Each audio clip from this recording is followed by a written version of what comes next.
आप सभी का स्वागत स्वागत है आदर्श स्टडी पॉइंट में, जो कि हमारे यूट्यूब पे चैनल है।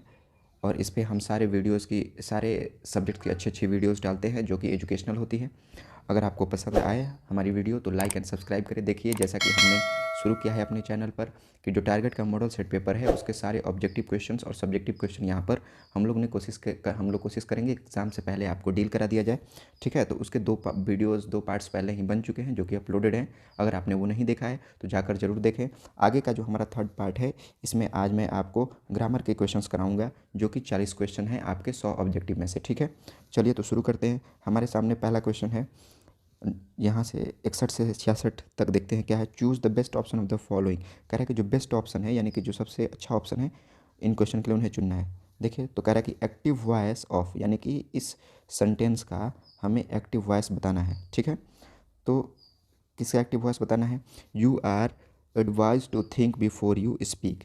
कह रहा है कि यू आर एडवाइज, यानी कि ये जो दिया गया है ये पैसिव वॉइस है, इसका आपको एक्टिव वॉइस बताना है। जनरली क्या होता है, बच्चे देखते हैं वॉइस और समझते हैं कि पैसिव डायरेक्ट इसका एक्टिव है, इसको पैसिव बनाना है। नहीं, यहाँ पर देखिए पैसिव दिया है, इसका एक्टिव बनाना है। तो कह रहे कि you are advise to think before you speak. Think before you speak, देखिए यही क्वेश्चन, यही सूटेबल है, यही सही लग रहा है। ठीक है, लेकिन और भी क्वेश्चन हम लोग देख लेते हैं। और ऑप्शन क्या दिया, लेट मी, तो लेट से तो नहीं बनेगा active voice.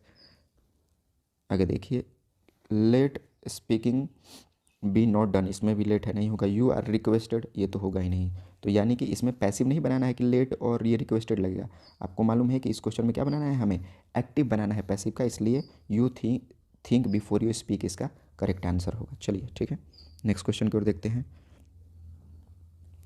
Active voice of he was scolded by teacher. Scolded का मतलब डांटना होता है, कि इसका एक्टिव वॉइस बनाना है, ये नहीं कि इसका लगे पैसिव वॉइस, ये पहले से ही पैसिव वॉइस है। ठीक है, चलिए तो देखिए क्या हुआ। He was scolded by the teacher, teacher scold him, the teacher was scolding him.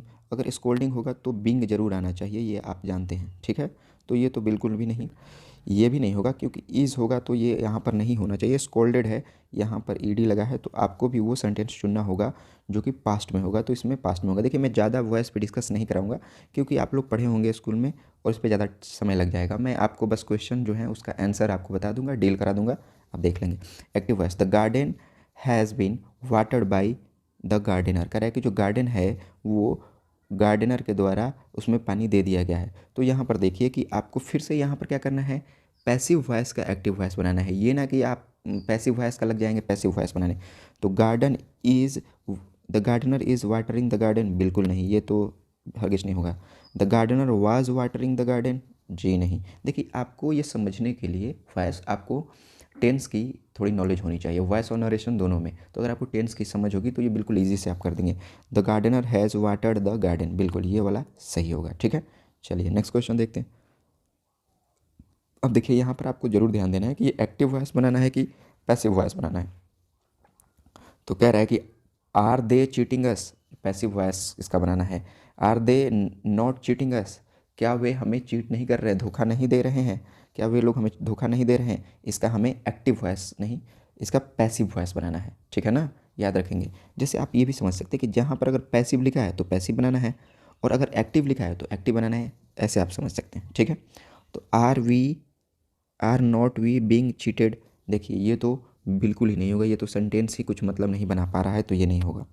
Are we not being cheated by them. अब देखिए आईएनजी में आप जानते हैं कि बींग लगता है और सब्जेक्ट पहले आ गया, तो ये वाला सही है। ठीक है, तो 64 का बी नंबर सही है। ठीक है, नेक्स्ट देखिए, इसका भी पैसिव वॉइस बनाना है। शट द डोर, यानी कि शट द डोर का पैसिव वॉइस बनाना है। तो क्या होना चाहिए, ये तो सिंपल है, आप लोगों ने पढ़ा होगा कि शट द डोर जो है, let the door must be shut, जी नहीं, मस्ट आ गया तो ये तो नहीं होगा।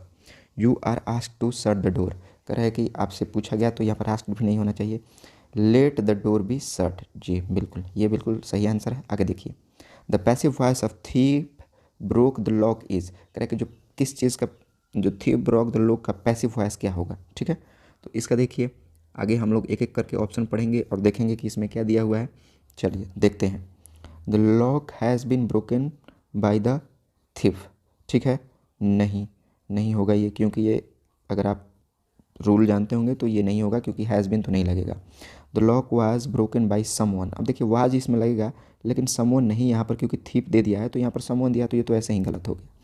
आगे क्या होगा, the lock was broken by the thief, बिल्कुल ये वाला सेंटेंस सही। अब the lock can't be broken, ये तो होगा नहीं। आपको ध्यान रखना होता है कि इसमें गलती छांटना होता है। अगर आप गलती छांट देंगे तो आपका आंसर सही बिल्कुल ऐसे ही आ जाएगा, ठीक है। आगे देखिए, indirect speech of Rahul said. अब देखिए, choose the correct option of the following. देखिए जो आगे हमारे सामने क्वेश्चन है, इन क्वेश्चन में कह रहा है कि आपको इनडायरेक्ट स्पीच बनाना है, यानी कि नरेशन बनाना है। तो क्वेश्चन क्या है, Rahul said where will I go now. Rahul ने कहा कि वो अब कहाँ जाएगा। तो राहुल आस्क्ड नहीं, तो आस्क्ड के आते ही ये तो आप देखिए इसमें गलत हो जाएगा, लेकिन आस्क्ड हो सकता है। Where would he go then, यहाँ पर देन की वजह से ये जो है हमारा जो है वो गलत हो जा रहा है। Rahul asked where he will go then, देखिए ये भी नहीं हो पाएगा। Rahul asked where he would go then, देखिए ये वाला करेक्ट आंसर है, ठीक है। चलिए आगे, indirect speech, Rocky said to Joe may I use your pen today. कह रहा है कि रॉकी ने जो से कहा कि क्या मैं तुम्हारा कलम आज इस्तेमाल कर सकता हूँ, ठीक है। तो देखिए इसका क्या होना चाहिए, कह रहा है कि Rocky asked Joe if he may use her pen. देखिए अब यहाँ पर may use her pen that day, ये तो नहीं हो पाएगा क्योंकि ये सेंटेंस में त्रुटि है इस सेंटेंस के हिसाब से। देखिए मैं आपको अब यहाँ पर टेंस और सारी चीज़ें नहीं समझा सकता क्योंकि वीडियो बहुत लंबी हो जाएगी। तो मैं नरेशन और वॉइस का केवल जो सही आंसर है मैं उसे बता दे रहा हूँ, ठीक है। तो रॉकी आस्क्ड जो इफ़ ही, देखिए मे के जगह पर यहाँ पर ये मे था इसलिए गलत हो गया। यहाँ पर मे का जो है वो पास्ट टेंस होना चाहिए था, तो क्या होगा, माइट जो है इसके आने के ये सेंटेंस बिल्कुल सही हो जाएगा। आगे देखिए, indirect speech of Hamid said what is fascinating flower, what fascinating flower it is. Hamid ने कहा कि कितना ये सुंदर और आकर्षक फूल है। तो देखिए इसका क्या होना चाहिए, आगे हम लोग सारा ऑप्शन पढ़ेंगे और इसका सही आंसर खोजने की कोशिश करेंगे। Hamid said what a fascinating flower it was, नहीं ये गलत है। Hamid said that it was a fascinating flower, ये भी नहीं होगा क्योंकि हमीद जो है वो फैसिनेटिंग फ्लावर को देख के चकित हो गया है। तो Hamid exclaimed with surprise that it was a very fascinating, ये बिल्कुल करेक्ट आंसर है क्योंकि जो फ्लावर को देख करके वो चकित हो गया है, तो इसमें एक्सक्लेमेशन और सरप्राइज का जो एलिमेंट है वो आना जरूरी है, ठीक है। आगे देखिए, direct speech of she wished that I might be happy is. कह रहा है कि इसका डायरेक्ट स्पीच क्या होगा, ठीक है। पहले इनडायरेक्ट हो रहा था, अब इसमें आपको डायरेक्ट बताना है, यानी कि ये इनडायरेक्ट दिया हुआ है, आपको इसका डायरेक्ट बताना होगा। तो देखिए इसमें क्या होगा, आपको इसका क्वेश्चन खोजना है, यानी कि आंसर दिया हुआ है और इसका क्वेश्चन खोजना है, ठीक है। तो चलिए देखते हैं पढ़ के क्या होता है कि she wished that I might be happy is, she said to me may you be happy. देखिए पहला ही आंसर जो है इसका ऑप्शन वो सही है। नेक्स्ट क्वेश्चन देखते हैं, क्वेश्चन है direct speech of I worked him why he was working so hard. I asked him why he was working so hard, इसका डायरेक्ट स्पीच बताना है आपको कि मैंने उससे पूछा कि वो इतना मेहनत क्यों करता है, वो इतना कठिन मेहनत, इतना कठिन परिश्रम क्यों करता है, ठीक है। तो देखिए तो इसका आपको बताना है I said to him way why are you working so hard. देखिए पहला ही ऑप्शन सही है कि मैंने उससे पूछा कि तुम इतना मेहनत क्यों करते हो। आगे देखिए, direct speech of I asked her why she was sad is. कह रहा है कि डायरेक्ट स्पीच बताइए किसका, I asked why why she was sad, बस इतना ही का। तो ठीक है, डायरेक्ट स्पीच इसका बताते हैं हम लोग, ऑप्शन पढ़ेंगे और चेक करेंगे। I told her why you sad are, ये तो गलती हो गई, इसका फॉर्मेशन ही गलती है। I said to her why sad you are, ये भी नहीं हो पाएगा। I asked her why are you sad, ये बिल्कुल करेक्ट आंसर है, ठीक है। चलिए आगे देखते हैं, choose the suitable verb in arrangement. देखिए इसमें से आपको वर्ब चुनना होगा, ठीक है। जो सुटेबल वर्ब है उसे हमें चुनना होगा। कह रहे कि ही डैश रत्ना, स्कोल्ड का मतलब डांटना होता है, ही स्कोल्ड रत्ना नहीं, ही स्कोल्डेड रत्ना हो सकता है। अब स्कोल्डिंग इसलिए नहीं होगा क्योंकि इज होना चाहिए था, अगर इज होगा तब स्कोल्डिंग हो पाएगा, लेकिन इसमें इज नहीं दिया हुआ। हैव भी नहीं होगा, यहाँ पर क्या होना चाहिए था, हैज होना चाहिए था, तब हो सकता था, ठीक है। तो इसके वजह से यहाँ पर ऑप्शन बी सही हो जाएगा। नेक्स्ट देखिए, dash he known that tomorrow you will be on leave, ठीक है। कह रहा है कि खाली स्थान, he know that tomorrow you will be on leave, यानी कि वो जानता है कि कल तुम छुट्टी पर रहोगे। तो ही के साथ क्या लगेगा, क्या डू लगेगा, कि डज लगेगा, कि हैव लगेगा, कि हैज लगेगा। तो देखिए डज ही नो, क्या वह जानता है कि कल तुम छुट्टी पर हो, क्योंकि क्वेश्चन मार्क है तो यहाँ पर ही के साथ डू नहीं लगेगा, हैव भी नहीं होगा, हैज़ भी नहीं होगा, डज होना चाहिए, ठीक है। तो डज करेक्ट आंसर है। आगे देखिए, टेंस की अगर आपको समझ होगी तो इन सब को बनाने में आपको दिक्कत नहीं आएगी। आगे देखेंगे, खाली स्थान, you drink milk every day. कह रहा है कि खाली स्थान, इसके पहले भरना है आपको डू डज हैव हैज़, तुम क्या हर दिन दूध पीते हो तो इसमें क्या होगा। अब देखिए यू के साथ क्या लगता है कि डू लगेगा, डज लगेगा, कि डज तो होगा नहीं क्योंकि ये उसके हैज भी नहीं होगा क्योंकि ये दोनों सिंगुलर के लिए इथिकली इस्तेमाल किए जाते हैं, थर्ड पर्सन के लिए। और यहाँ पर देखिए डू और हैव में से कोई एक होगा तो क्या होना चाहिए, यहाँ पर क्वेश्चन मार्क भी है। तो आप जल्दी से बताइए। जी हाँ, आप बिल्कुल सही सोच रहे हैं कि इसमें डू होना चाहिए। ठीक, आगे देखिए। My friends dash been asking for the party photographs, कह रहे कि मेरे दोस्त जो है वो पार्टी के फोटोग्राफ के लिए पूछ रहे हैं। तो अब मेरे दोस्त हैं, ठीक है, तो दोस्त में आप ये समझिए कि क्या वो दोस्त एक आदमी है, नहीं, दोस्त दो हैं जो संख्या में होंगे, बहुत सारे होंगे, ठीक है। फ्रेंड्स दिया हुआ है, फ्रेंड नहीं हुआ, माई फ्रेंड्स, तो प्लूरल हो गया, और प्लूरल के साथ कभी भी हैज और डज तो नहीं लगेगा, ठीक है। और यहाँ पर बीन लगा है तो डू आने का संभावना ही नहीं, तो यहाँ पर क्या होना चाहिए था, हैव, ठीक है। आगे देखिए। I dash living here since 2014, अब कह रहा है कि मैं यहाँ से यहाँ 2014 से रह रहा हूँ। तो अब यहाँ पर क्या होगा, आई एम लिविंग हेयर। देखिए अब यहाँ पर लिविंग के साथ कभी भी हेल्पिंग वर्ब में हम क्या करते हैं, हैव हैज़ लगाते हैं क्या, आप बताइए। तो हैव हैज़ लगाते हैं, क्या आई एम होगा इसमें, एम तो नहीं हो पाएगा। आई हैज़ नहीं, अब आई के साथ हैज़ तो नहीं लगता है तो ये नहीं होगा, और एम भी नहीं लगता तो क्या बच गया, I have been living here since, ठीक है। ये टेंस है सारा, अगर आप पढ़े होंगे तो जानते होंगे। I get up early in the morning and so dash my sister, कह रहा है कि मैं सुबह उठ जाता हूँ और मेरी बहन भी। तो बहन जो है वो क्या है, सिंगुलर है, ठीक है, ऊपर से ये स्त्रीलिंग है, ठीक है। इस बात का ध्यान रखते हुए हम इस सेंटेंस का आंसर करेंगे, ठीक। तो यहाँ पर क्या डिड होगा, नहीं, डिड तो हम पास्ट में लगाते हैं। हैज होगा, नहीं। इज होगा, बिल्कुल नहीं। डज होगा, कह रहा है कि I get up early in the morning so does my sister, जैसे कि मैं सुबह उठता हूँ उसी प्रकार से मेरी बहन भी सुबह उठ जाती है।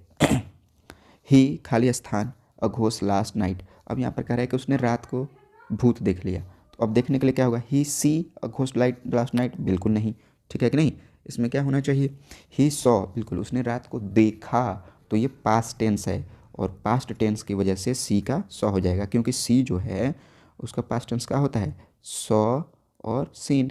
ये V1 है, ये V2 है और ये V3 है, यहाँ पर V2 नहीं चाहिए क्योंकि उसने कल भूत देखा, ठीक है। चल देखिए हमारे सामने क्या कह रहा है, choose the most suitable preposition, कह रहा है कि हमारे सामने जो प्रीपोजिशन दिए गए हैं उसमें सूटेबल आंसर लगाना है, ठीक है। His manner speak dash him, कह रहा है कि उसके बोलने का जो तरीका है, उसके बोलने के तरीके से ही समझ में आ जाता है कि उसका मैनर कैसा है, यानी कि उसका व्यवहार कैसा है, ठीक है। तो हीज मैनर्स स्पीक ऑफ, यानी कि उसके बोलने का तरीका ही बता देता है कि उसका व्यवहार कैसा होगा, ठीक है। आगे देखिए। It was too hot to stand खाली स्थान द सन, कह रहा है कि इतनी ज़्यादा गर्मी थी कि गर्मी की वजह से सूरज के, कह रहा है कि क्या नीचे खाना, सूरज के, अब बताना है आपको कि खड़ा होना कैसा था। तो कह रहा है कि इतना ज़्यादा गर्मी था कि अंडर, अब अंडर देखिए क्या होता है कि अंडर जो होता है वो किसी चीज़ बहुत नज़दीक जो होती है उसके नीचे छुपने के लिए अंडर का इस्तेमाल करते हैं, तो ये नहीं होगा। और बिलो का मतलब किसी चीज़ के नीचे खड़े हैं, ठीक है, और वो भी पास की चीज़ों के लिए इस्तेमाल किया जाता है। लेकिन क्या होता है, इन जो है इसमें करेक्ट आंसर होगा कि इट वॉज टू हॉट, यानी कि इतना ज़्यादा गर्मी था कि सूर्य के नीचे खड़ा होना, यानी कि इन द सन होगा, ठीक है। चलिए नेक्स्ट। अब इंटू नहीं लगा सकते हैं क्योंकि इंटू जो है वो मोशन के लिए इस्तेमाल किया जाता है, ठीक है। मोशन यानी कि गति में कोई चीज़ है तब इंटू लगाते हैं। May you succeed dash the examination, कह रहा है कि मैं आशा करता हूँ कि आप एग्जामिनेशन को क्या कर दें, पास कर दें, ठीक है। इस बात का आप ध्यान रखेंगे। तो चलिए देखते हैं। तो कह रहा है कि may I succeed dash the examination, ठीक है, यानी कि मैं आशा करता हूँ कि आप एग्ज़ाम पास कर दे। तो ऑन जो होता है, ऑन नहीं होगा क्योंकि ऑन सतह की बात करता है। जैसे मान लीजिए कि अगर एक यहाँ पर टेबल है और इस पर बुक रखी हुई है तो सतह से सतह टच हो रहा है तब ऑन का इस्तेमाल करते हैं। तो कह रहा है कि मेरी कामना है कि तुम परीक्षा में, तो इसमें क्या होना चाहिए, इन होना चाहिए, ठीक है। आगे। Four people are of the opinion that the third world war will be fought dash oil, कह रहा है कि बहुत लोगों का मानना है, धारणा ये है कि जो तीसरा विश्व युद्ध होगा वो तेल के लिए लड़ा जाएगा। तो के लिए, तो के लिए क्या होता है, आप इतना समझ जाइए कि के लिए क्या होगा, क्या फॉर होगा, नहीं। देखिए फॉर जो है वो लगता है कि होगा लेकिन नहीं, फॉर इस्तेमाल नहीं होता है, उसके लिए अलग रूल हैं, जब आप पढ़ेंगे प्रीपोजिशन तो समझ में आएगा। फ्रॉम भी नहीं होगा, फ्रॉम मतलब तो होता है से, तेल से लड़ा जाएगा, बिल्कुल नहीं, ऐसा तो नहीं होगा कि कोई तेल फेंक के और लड़ जाए कोई से, ऐसा नहीं होगा। एट भी नहीं होगा। ओवर, बिल्कुल, यानी के ऊपर, यानी कि तेल के ऊपर। तेल के ऊपर मतलब क्या कि तेल के लिए लड़ा जाएगा, ठीक है। आगे देखिए, you should not laugh dash the poor, कह रहे कि तुम्हें गरीबों पर नहीं हंसना चाहिए।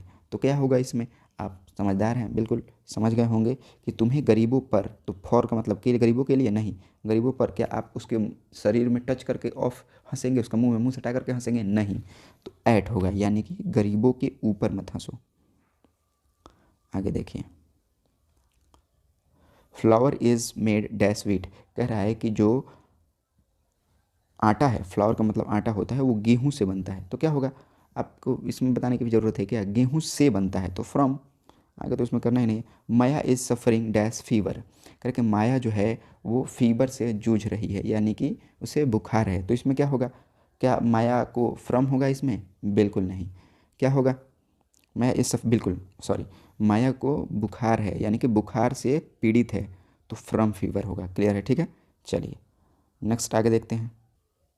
चलिए आगे कह रहे हैं कि choose the correct spelling of the each given word. देखिए मैं अगर ये कहूँ तो आप क्या करें कि इन क्वेश्चन को मत छुए, क्योंकि आपकी इंग्लिश उतनी स्ट्रांग नहीं है, तो क्यों छुएंगे। लेकिन मैं आपको बताता हूँ कि कमांडर में डबल एम होता है, इसमें है, लेकिन ANDOR नहीं होगा, ई होना चाहिए यहाँ पर, तो ये भी गलत है। इसमें एक एम ही नहीं है, तो ये भी गलत है।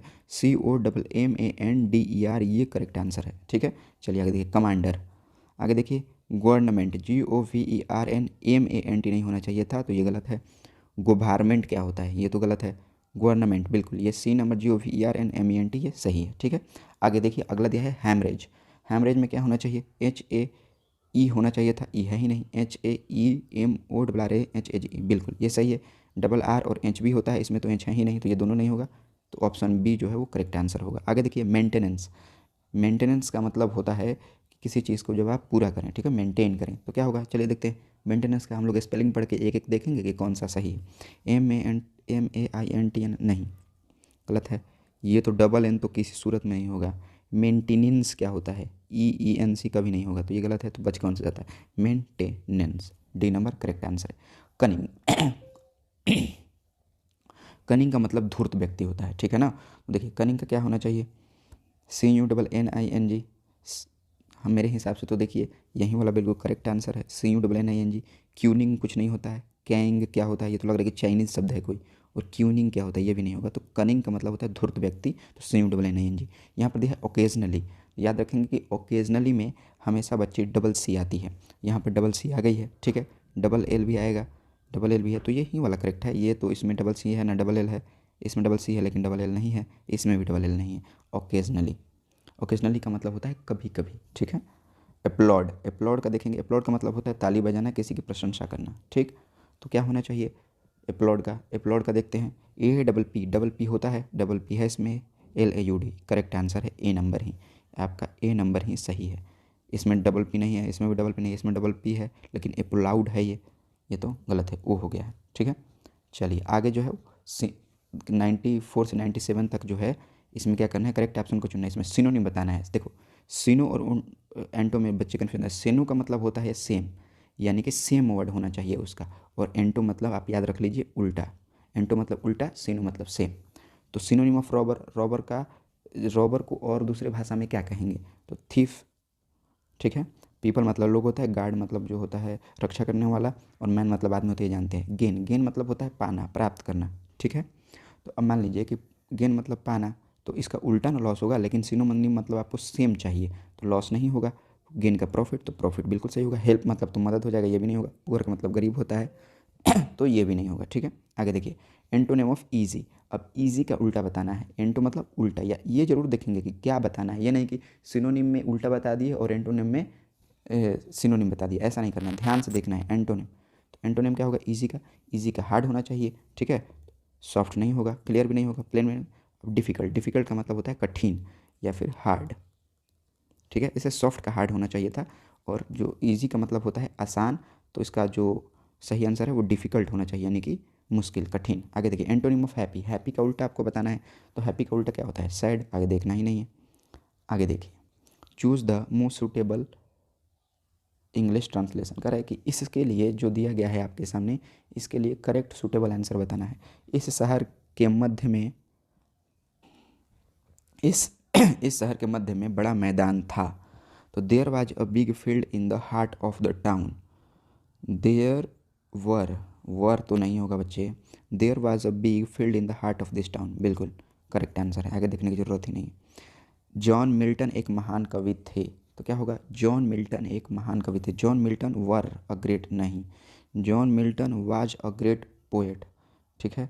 द की वजह से ये नहीं होगा, ठीक है, क्योंकि द नहीं लगेगा यहाँ पर, नाम के साथ नहीं लगाते, प्रॉपर नाउन के साथ हम द नहीं लगाते हैं। John Milton was a has a great poet, बिल्कुल नहीं। The John Milton was a great poet, ये बिल्कुल करेक्ट आंसर है। हरी कहाँ गया है, तो ये तो एकदम सिंपल है बच्चे, वेयर हैज़ हरी गॉन, ठीक है। आशा करता हूँ कि आपको ये समझ में आया होगा और मैंने अपने तरफ से समझाने की पूरी कोशिश की। अगर आपको वीडियो समझ में आया है और पसंद आया तो प्लीज़ लाइक एंड सब्सक्राइब करें, ठीक है। तब तक के लिए ध्यान रखें और दूसरे मॉडल सेट पेपर का इंतजार करें और आप लोगों के लिए वीडियो बनाया जाए, ठीक है। तब तक ध्यान रखिए और पढ़ते रहिए। बाय।